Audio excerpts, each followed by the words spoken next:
बिस्मिल्लाहिर्रहमानिर्रहीम। अस्सलामु अलैकुम वरहमतुल्लाहि वबरकातुहू। एक रात मैं सोई हुई थी कि अचानक अम्मा बोली, तेरी इज्जत खतरे में है, तेरा सुतीला बाप आ गया है, जल्दी से भाग जा यहाँ से।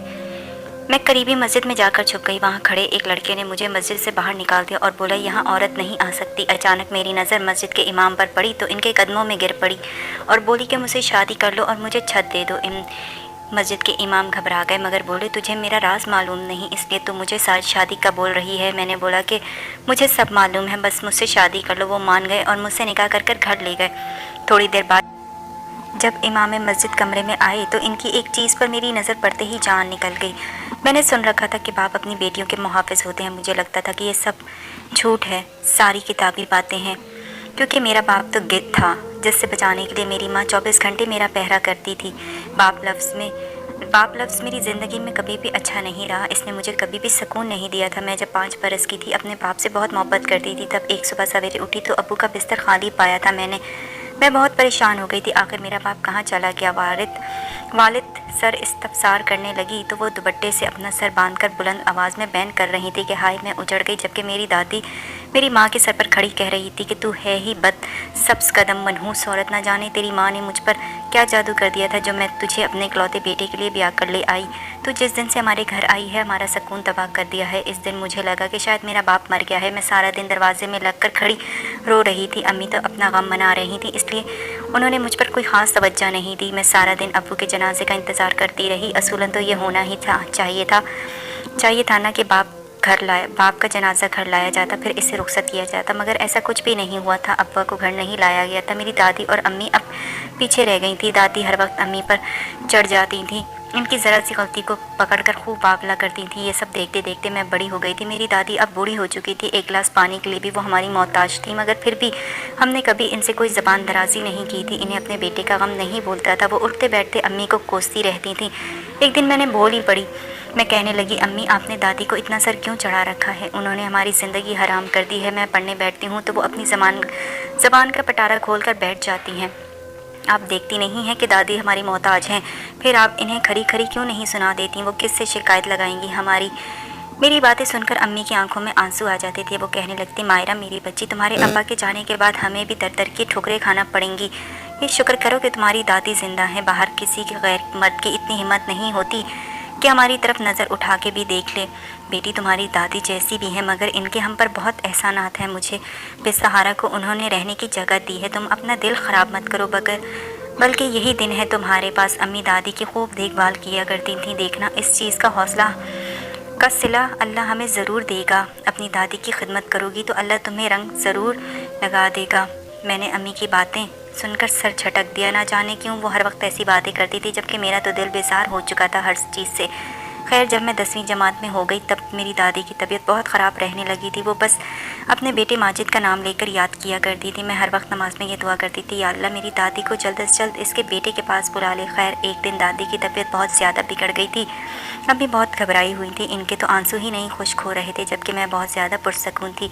दोपहर 2 बजे तक मेरी दादी इस जहाँ से कूच कर गई थी। मेरे दिल में ठंडक सी पड़ गई थी। मेरी खुशी संभाली नहीं जा रही थी। खैर पहले दिन तो मैं बहुत मसरूफ़ रहे, मेहमान आते जाते रहे। फिर मेहमानों के आने का सिलसिला भी थम गया। मैं बहुत खुश थी। मुझे अब घर में सुकून चाहिए था और वो मुझे मिल गया था। अब मैं आराम से उठा करती थी, नमाज़ पढ़ती तो भी हर तरफ खामोशी होती थी। मेरे कानों में दादी के कोसने नहीं पड़ते थे। मेरी अम्मी तो शुरू से ही खामोश तबीयत की मालकन थी। एक दिन मैं अम्मी के पास बैठी हुई थी। कहने लगी, अम्मी दिल ही दिल में तो आप दादी के मरने पर बहुत खुश होंगी। मेरी बात सुनकर अम्मी मुझे हैरत से देख रही थी। फिर नफ़ी में सर हिला दिया। कहने लगी, नहीं बेटा, किसी की मौत पर यूँ खुशी नहीं मनानी चाहिए। मैं अम्मी को छेड़ने लगी। बोली अब आप इस घर की जालिम मालका मर गई है। इसकी जगह एक बहुत ही नेक और रहम दिल औरत मालका बनी है इस घर की, जिसका नाम साबरा है। अम्मी अपना नाम सुनकर हंस दी थी।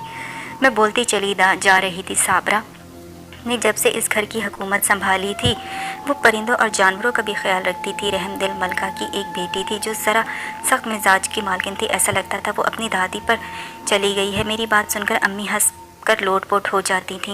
वो बोलती थी, अच्छा मैं अक्सर सोचती थी कि तुम्हारा मिजाज किस पर गया है, तुम हर वक्त गुस्से में क्यों रहती हो। असल बात तो तुमने सब बता दी। अब दोनों माँ बेटियों पागलों की तरह हंसती चली जा रही थी। शायद हम सदियों बाद हंसे थे तभी तो हमारे जबड़े दर्द करने लगे थे। हंसने की आदत ही नहीं रही थी। तभी हमारे घर का दरवाज़ा किसी ने खोलने की कोशिश की, मगर अंदर सर कुंडी लगी हुई थी। दरवाज़ा अब पिटने जा रहा था। हम दोनों माँ बेटी एक दूसरे की जानिब देखकर सहम गई थी। मैंने अम्मी का हाथ ज़ोर से पकड़ लिया। अम्मी ने मुझे दिलासा दिया और दरवाज़ा खोलने चली गई। मैं सहन में बैठी अम्मी के चेहरे की जानिब देख रही थी। इनके चेहरे पर भी कर्ब था। ऐसी तकलीफ़ शायद जानकनी के वक्त चेहरे पर नुमाया होती है, जिस तरह की तकलीफ़ मेरे माँ के चेहरे से झलक रही थी। मैं बहुत ज़्यादा परेशान थी कि न जाने हमारे घर कौन आ गया है, किसकी वजह से मेरी माँ इस कदर परेशान हो चुकी है। मैं डर तो रही थी, मगर हिम्मत करके दरवाजे तक गई। मैं अम्मी के पीछे खड़ी थी। बाहर एक मर्द खड़ा था, बड़ा उजला सा। इसकी शक्ल बेहद मुझसे मिलती थी। वो भी गुमसुम खड़ा था। फिर बोला, साबरा तुम अच्छी औरत हो, इतने सालों बाद तुम्हारा शौहर तुम्हारे घर आया है और तुम दरवाजे पर ठेकेदारनी बनकर खड़ी हो। ज़रा साइड पर हो जाओ, मुझे अंदर आने दो। मैं चाहती थी कि इस मर्द को वहीं पर रोक दूँ और कहूँ कि नहीं तुम हमारे घर मत आओ, तुम तो मर चुके थे ना। अम्मी एक तरफ कुछ सिरक गई थी। तब वो शख्स हमारे घर अंदर दाखिल हो गया था। वो बोला, ये मेरी बेटी है ना मायरा, माशाल्लाह से कितनी बड़ी हो गई है। इसने मेरे सर पर हाथ देने के लिए हाथ फेरने के लिए हाथ आगे बढ़ाया तो मैं पीछे हो गई। अम्मी किचन में चली गई तो मैं भी इनके पीछे चली गई। मैं अम्मी पर अपना गुस्सा निकालना चाहती थी, इन पर चीखना चिल्लाना चाहती थी, मगर अम्मी की तरफ देखकर तो मैं खुद शद्दर होकर रह गई थी। वो थर-थर काँप रही थी। इनका चेहरा जर्द पड़ चुका था, आंखों में आंसू गिरे जा रहे थे। मैंने ज़िंदगी में पहली बार अपनी अम्मी को इस हालत में देखा था। मैं इनके साथ लिपट कर रोने लगी। मैं बोली, अम्मी ये क्या कर गया? मेरा बाप तो मर गया था नहीं, ये कहाँ से आ गया? अम्मी बोली, ये मनहूस मरा नहीं था, एक रात चोरी छुपे घर छोड़कर भाग गया था। तब तुम बहुत छोटी थी, अपने बाप को याद करके बहुत रोती थी। जब तुमने कहा कि अब्बू मर गए तो हमने कह दिया हाँ मर गए, क्योंकि मरे पर फिर भी सब्र आ जाता है, मगर गुमशुदा इंसान पर सब्र नहीं आता। तुमने देखा था ना, तुम्हारी दादी मरते दम तक तुम्हारे बाप के लिए तड़पती रहती थी। फिर अम्मी जल्दी से मुझसे जुदा हो गई थी। उन्होंने एक ट्रे में पानी का जग और गिलास रखा। वो बाहर जाने लगी तो अचानक मेरी जानिब मुड़कर देखा उन्होंने। अम्मी ने मेरे गले से दुपट्टा उठाकर मेरे सर पर रख दिया था। वो मुझे बोली, मायरा अब तुम जवान हो गई हो, घर में बाप भी आ गया है तो अपना दुपट्टा खूब फैला कर रखा करो। मैं चिढ़कर बोली, एक मुसीबत से जान छुटी थी तो मेरे लिए दूसरी मुसीबत सर पर आ गई। हाँ मैं सच कह रही हूँ, मुझे अपने बाप के आने की ज़रा भी खुशी नहीं थी। वो मेरे लिए मुसीबत ही था, क्योंकि मैंने सारा बचपन इसके बगैर गुजारा था। जब मुझे इसकी ज़रूरत थी तब वो मेरे पास नहीं था। अब वो आ तो गया है, मगर मुझे इसकी ज़रूरत नहीं थी। खैर मैं अब्बू से दूर दूर ही रहने लगी। वो अपनी वालदा को याद करके 1-2 दिन रोते रहे। इसके बाद संभल गए थे। मुझे मेरा बाप बड़ा अजीब सा लगता था। वो हर रोज़ सुबह घर से निकलता था और शाम को वापस आता था। इसका सारा लिबास मट्टी से अटा होता था। मेरे बाप को मेरे घर आए हुए 1 हफ्ता हो गया था, मगर ना तो वो नहाया था, ना ही इसने अपना लिबास बदला था। बाल कंघी करना तो बहुत दूर की बात है। मैं बोली, अम्मी अब्बू इस कदर मैले क्यों रहते हैं? अम्मी बोली, मायरा तुमने रोड पर एक जानिब खड़े लोगों को देखा है ना, जिनके चेहरे पर मक्खियाँ भिनभिना रही होती हैं, मगर इन्हें इस बात का इल्म तक नहीं होता। वो नशे ही होते हैं। तुम्हारा बाप भी इनमें से एक है। घर से भी ये सिर्फ इसलिए भागा था क्योंकि तुम्हारी दादी इसे नशा नहीं करने देती थी। मुझे अपना बाप पहले ही अच्छा नहीं लगता था, अब तो इससे घिन आने लगी थी मुझे। वो जब भी घर आता था तो बुलंद आवाज़ में मुझे पुकारता था, कहने लगता था, मायरा बेटी मेरे पास आओ, तुम्हारा बाप आया है। जबकि मैं अपने बिस्तर पर लेटी रहती थी, उठकर कमरे से बाहर भी नहीं जाती थी। अम्मी चढ़कर कहती थी कि वो सो रही है, मत पुकारो, इसको नींद ख़राब हो जाएगी तो वो बहुत वावला करेगी, गुस्से की बहुत तेज़ है। अब्बू हंसते रहते तो अम्मी कमरे में आ जाती। जब से अब्बू आए थे वो अपने कमरे में सोने के बजाय मेरे कमरे में सोने लगी थी। उन्होंने आते ही कुंडी लगा ली थी। आज बहुत गर्मी थी, हब्स भी बहुत बढ़ गया था।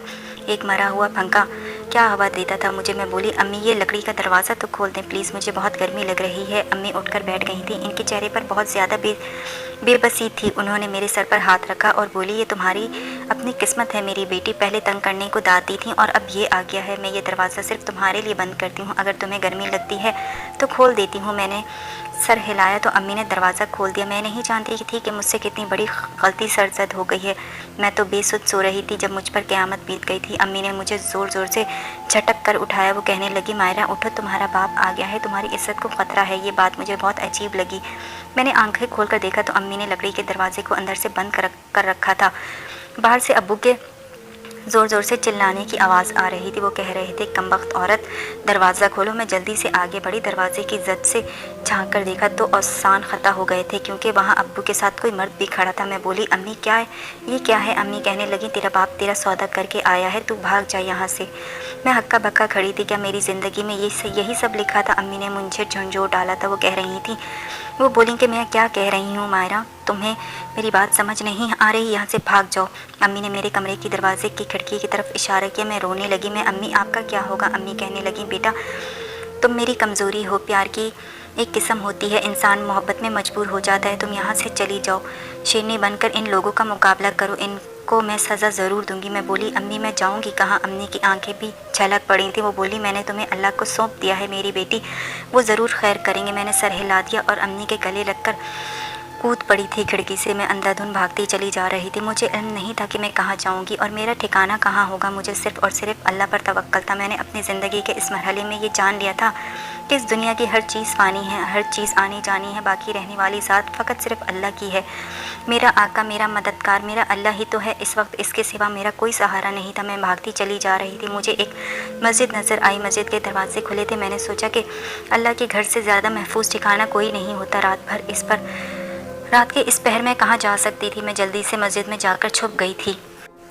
खैर मेरे छुपने के बावजूद वहाँ खड़े एक लड़के ने मुझे देख लिया था। वो मेरे पास आया और मुझे मस्जिद से बाहर निकाल दिया और बोला, यहाँ औरत नहीं आ सकती। मैं बहुत घबराई हुई थी। अल्लाह के घर से निकाले जाने के बाद तो मेरे पास कोई ठिकाना भी नहीं था। तब अचानक मेरी नज़र मस्जिद के इमाम पर पड़ी। वो बाहर से ही आ रहे थे। मैं इनके कदमों पर जा गिरी और बोली, खुदारा मुझे मस्जिद में ठहरने की जगह दे दें। उन्होंने मुझ पर बस एक नज़र डाली, इसके बाद उन्होंने अपनी आंख तक नहीं उठाई। वो कहने लगी, बेबी हर जगह एक तकद्दुस होता है, ये मस्जिद है, ये औरतों का ठिकाना नहीं है।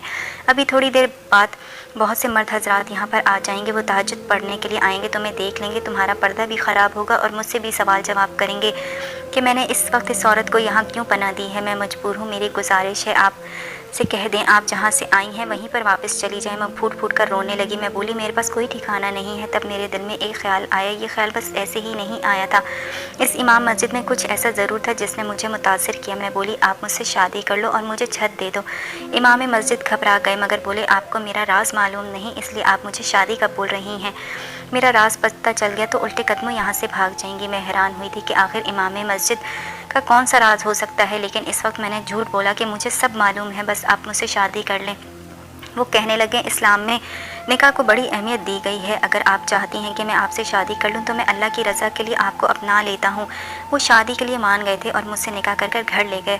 हम जैसे ही घर में दाखिल हुए तो एक बुढ़िया पर नज़र पड़ी। वो नमाज के लिए वज़ू कर रही थी और हम दोनों को देख कर ठटक कर रुक गई थी। वो कहने लगी, इब्रार ये कौन लड़की है? इसने नज़रें उठाईं। वो कहने लगी, अम्मी ये मेरी बीवी है। वो बुढ़िया बोली, इब्रार क्यों निकाह कर कर इस बच्चे की ज़िंदगी बर्बाद कर दी तुमने? देख कितनी कम उम्र है, इसे तुम्हारा राज का इल्म क्या है? इसे तुम्हारा राज मालूम है क्या? इब्रार मुस्कुराकर मेरी तरफ देखने लगा। वो बोला, अम्मी इसे मेरे राज के मुतालिक सब इल्म है। अपने बेटे की बात सुनकर मेरी सास खुश हो गई थी। वो आगे बढ़ी और उन्होंने मेरे सर पर प्यार दिया और बोली, बेटा अल्लाह तुम्हारे कदम मुबारक करे। मैं मुस्कुरा दी। मेरा शौहर मुझे कमरे में छोड़ आया। मैं सोचने लगी थी कि क्या मर्द ऐसे भी होते हैं ज़िंदगी में? इब्रार दूसरा मर्द था मेरी जिसके साथ मेरा वास्ता पड़ा था। मेरा बाप और मेरा शौहर। मेरा बाप कितना घटिया इंसान था ना, इसकी वजह से मुझे रात में घर से भागना पड़ा। और एक इब्रार हैं जिसने मुझ जैसी बेईमान लड़की को पनाह दी थी। थोड़ी देर बाद इब्रार कमरे में दाखिल हो गया। तब मेरी नज़र उनकी एक ऐसी चीज़ पर पड़ी थी कि मैं घबरा गई थी, क्योंकि मैं बोली, इब्रार ये क्या है? इब्रार बोला, ये मेरा राज है, तुमने इस राज से फ़कत वाकिफ़ ना हो। मैं बहुत घबरा गई थी। किस मुँह से इब्रार से कहती कि मुझे अपने राज के मुतालिक बता दो, मैं कुछ नहीं जानती। खैर मैंने ऐसा कुछ नहीं कह सकती थी, मैं अपनी ज़बान पर ताले लगा चुकी थी। वो जो देखा था वो नज़रअंदाज कर दिया था, मगर हर रोज़ मैं जब इस चीज़ पर पड़ती थी तो दिल बेचैन हो जाता था। दिल चाहता था कि मैं ये घर छोड़कर भाग जाऊं, मगर मैंने अपने दिल की नहीं सुनी। मेरा शौहर बहुत ज़्यादा अच्छा इंसान था, मेरा बहुत ख्याल रखता था। मेरी सास भी मेरे सदके बारी जाती थी। एक दिन मेरी सास कहने लगी, बेटिया मेरा दिल चाहता है कि तुम्हारी वालदा से जाके मिलूँ। ऐसी औरत जिसने अपनी बेटी की इतनी अच्छी तरबियत की है वो यकीनन दाद के लायक है। मैं अपने वालदा का जिक्र सुनकर फूट फूट कर रोने लगी। मेरी सास बोली कि बेटा क्या हुआ, तुम अपनी वालदा के ज़िक्र पर यूँ क्यों रो रही हो? मैं बोली, अम्मी मेरी शादी को 4 माह हो गए हैं, मगर मेरा दिल अपनी वालदा से मिलने के लिए अचानक से मचल गया है। मैं अपनी वालदा के पास जाना चाहती हूँ। मेरी सास बोली, बेटा मेरी हालत तो तुमसे ढकी छुपी नहीं है, मैं तो चलने फिरने से कासिर हूँ, तुम ज़रा पल को ठहरो, मैं इब्रार को बुलाती हूँ। मेरी सास ने फ़ोन करके मेरे शौहर को घर पर बुला दिया और कहने लगे, बहू को ज़रा इसकी वालदा के पास ले जाओ। ابرار نے سر ہلا دیا۔ ہم دونوں خوشی خوشی گھر سے نکل پڑے۔ میں دل ہی دل میں خود کو کوس رہی تھی کہ میں اتنے ماہ پلٹ کر اپنی ماں کی خیریت کیوں نہ دریافت کی۔ جب میں اپنے شوہر کے ساتھ اپنی والدہ کے پاس جاتی تو میرا نشئی باپ مجھے کچھ بھی نہیں بگاڑ سکتا تھا۔ نہ جانے میرے باپ کا ڈر میرے دل میں اس قدر کیوں بیٹھا تھا۔ میں اپنی ماں کے گھر جانے سے ڈر رہی تھی۔ 15 منٹ چلتے چلتے آخرکار میرے گھر پہنچ گئے تھے۔ یہ دیکھ کر میں بہت حیرت ہوئی کہ میرے گھر پر ایک بڑا سا تالا لگا تھا۔ میرے دل پر دھماکہ پڑا تھا۔ میں جلدی سے پڑوسن کے گھر گئی۔ بولی، آنٹی میری امی کہاں ہیں؟ گھر پر تالا کیوں لگا ہے؟ وہ کہنے لگی، میری بچی، جس رات تیرا باپ تجھے فروخت کرنے والا تھا، اس رات تیری امی نے تمہارے باپ کے ساتھ ڈٹ کر مقابلہ کیا تھا۔ اس کے سامنے پولیس کو فون کر کے بلا لیا تھا۔ وہ نشئی بندہ تھا۔ غصے میں آ کر تمہاری والدہ کے سر پر وزنی چیز دے ماری تھی۔ وہ اسی وقت وفات پا چکی تھی۔ تب پولیس موقع پر ہی پہنچ گئی تھی، تمہارے باپ کو پکڑ کر لے گئی۔ اب سزائے موت کا قیدی ہے۔ میں یہ سب سن کر صدمے سے نڈھالتی میں بولی، مجھے بتائیں میری والدہ کی قبر کہاں ہے؟ پڑوسن نے ساری معلومات لے کر میں اور ابرار امی کی قبر پر پہنچ گئے تھے۔ میں امی کی قبر کے ساتھ لپٹ کر روت رہی تھی۔ روتے روتے میں بے ہوش ہو گئی تھی۔ تب مجھے ہوش آیا، میں اسپتال میں پڑی تھی۔ میری دائنی طرف ابرار کھڑا تھا اور میری ساس کھڑی تھی۔ مجھے ہوش میں دیکھ کر میری ساس نے مجھے مبارکباد دی۔ میں حیرت سے ان کی طرف دیکھ رہی تھی اور بولی، میری بچی، تم 3 ماہ کی حاملہ ہو۔ میں مسکرا دی۔ میری ساس چلی گئی تھیں تو میرا شوہر بولا، ماہرہ، تم سے قبل میری 2 بیویاں تھیں۔ انہوں نے مجھے خوب رسوا کر کے مجھ سے طلاق لے لی تھی۔ انہوں نے یہ مشہور کر دیا تھا کہ میں بانجھ ہوں۔ میں نے سب کو یقین دلایا تھا کہ ایسا نہیں ہے، میں بالکل ٹھیک ٹھاک ہوں۔ یہ تاخیر اللہ کی طرف سے ہوئی ہے، مگر میری بات کسی نے نہیں مانی۔ دیکھو، میں سچ کہتا تھا نا کہ مجھ میں کوئی کمی نہیں، یہ سب اللہ کے کام ہے۔ تم نے مجھے اس وقت اپنایا تھا جب مجھ سے کوئی لڑکی شادی کرنے کو تیار نہیں تھی، کیونکہ سب کی نظروں میں تو میں بانجھ تھا۔ تم نے میرے راز کو جاننے کے باوجود مجھ سے شادی کی تھی۔ میں تمہارا احسان مند ہوں۔ میں مسکرا دی تھی۔ سچ تو یہ ہے کہ مجھے علم نہیں تھا کہ ابرار کے بارے میں یہ سب مشہور ہے۔ اگر مجھے علم ہوتا تو میں شاید کبھی بھی ابرار سے شادی نہ کرتی۔ اب مجھے سمجھ آیا کہ شادی کی رات میری نظر جس چیز پر پڑی تھی وہ کیا تھا۔ دراصل ابرار کے کمرے میں 2 بہت ہی خوبصورت لڑکیوں کی تصویریں لگی ہوئی تھیں۔ میں دیکھ کر پریشان ہو گئی تھی کہ نہ جانے کون ہے۔ میرے لیے بہت عجیب بات ہے، میرا شوہر مولوی ہے لیکن اس کے کمرے میں جا بجا لڑکیوں کی تصویریں لگی ہوئی تھیں۔ خیر، اب ساری بات میری سمجھ میں آ گئی تھی۔ ماں کے جانے کا غم میرے حصے میں آیا تھا، وہیں اولاد کی خوشی مجھے مل گئی تھی۔ میں اللہ کی شکر گزار ہوں کہ اس نے مجھے غلط ہاتھوں میں جانے سے بچا لیا تھا۔ امید کرتی ہوں کہ آپ کو میری کہانی پسند آئی ہوگی۔ چینل پر نئے ہیں تو چینل کو لازمی سبسکرائب کیجیے گا۔ پھر حاضر ہوں گی نئی کہانی لے کر، تب تک کے لیے اللہ حافظ۔